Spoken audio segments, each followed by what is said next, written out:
大陆来访的学者。然后我想说一个问题，就是也是分辨的，咱们展开来说。第一，首先呢，我爷爷的父亲是乞丐，我的爷爷呢也是，但没有人。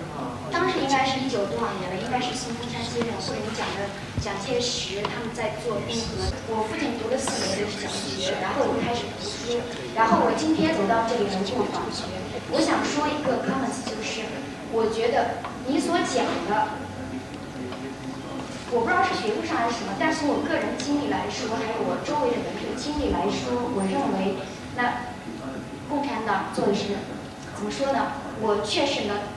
就用我们周围一句经常说的话，有衣服能穿，有饭能吃，是共产党给的。这是第一个 comment。第二个，我认为你武汉大学培养了你，然后你离开了武汉大学，离开了中国，你现在已经不是中国人了。而在座的各位不停地向你讨教我们该如何做的时候，我觉得你没有权利，没有资格来讲中国以后怎么办，你没有资格回答。谢谢。来路虽然一样，但是我们的经历不一样，我们的认识不一样。你说有了共产党才有饭吃，你说有了共产党才有衣穿，那我现在在告诉你一个事实：1949年以后，中国的农民有了土地吗？1950年12月开始土地改革，在短短的1年土改当中，杀了260万地主。把农村中优秀的个体户、优秀的种田人杀了260万。中国从1952年农村就开始有饿饭和饿死人的。我比你年长很多。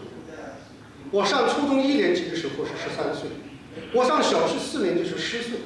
在我这3、4年当中，我是饿过来的。我亲眼看见千乘霹雳，人一世。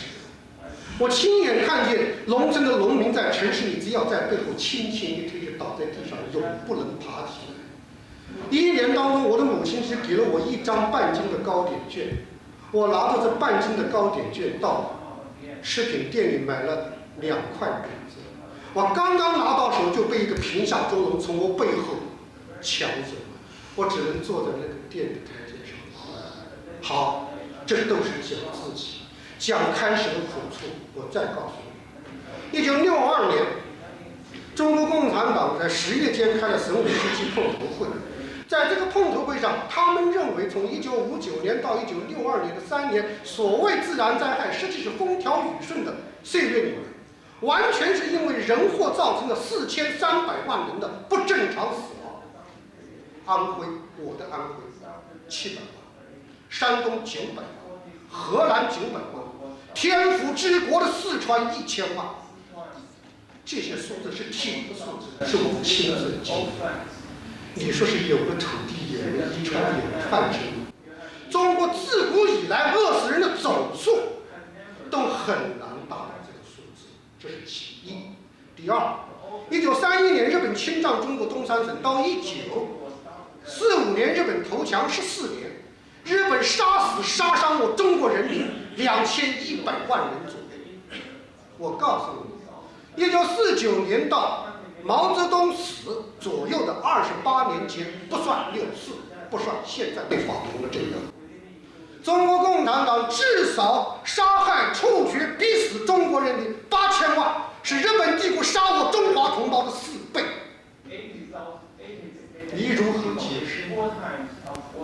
第三，你是访问学者，是做学问的，我也是访问学者，是做学问的。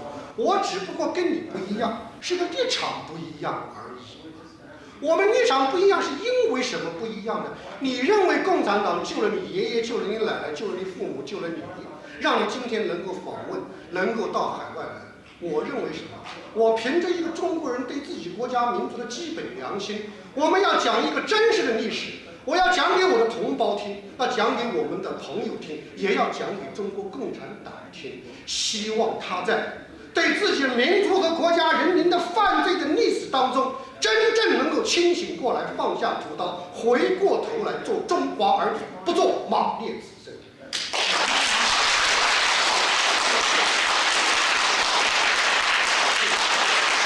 你说你自己为什么？我承认的是中华的优秀文化，我承认的是中华民国走向共和的艰难历史，我承认的是49年以后人民为了自己的共和自由所献出的无限的生命和鲜血。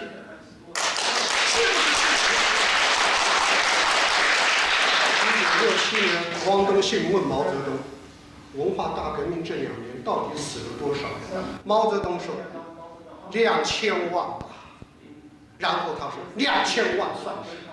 我们一个福建省就有7000万。中国历代皇帝没有一个人敢讲出这样一个对人民彻底无情的话，没有。”第5，《走向共和》这部电视剧是中国大陆拍的，是我们的知识分子拍的吧？他怎样歌颂了走向共和？他怎样歌颂了三民主义、孙中山的革命？他怎样地记录了满清王朝改革开放的腐烂和腐败？是事实吗？可是这些事实，他们不是中国人吗？他们是在揭露吗？不，他们是在追溯历史，追向前进。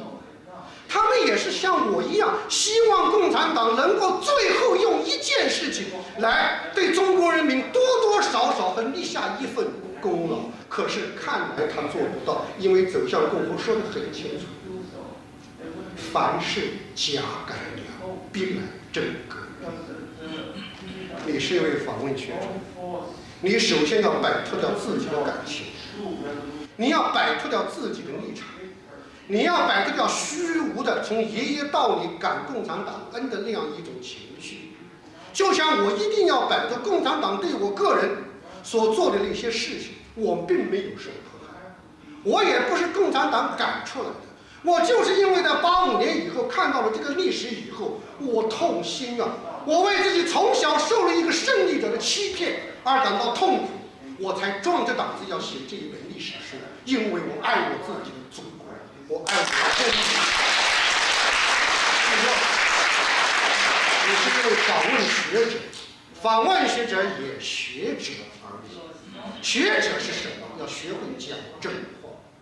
如果你今天真讲出了成串的事实，证明没有共产党就没有你们家，没有共产党就没有新中国，那我就服你的气。如果你讲不出80多年共产党对民族国家人民所做的贡献，而我讲出了他对民族国家人民所犯下的罪行，那么你这个访问学者和我这个访问学者就有一个重大的区别：我是爱中国，你是爱中共。谢谢。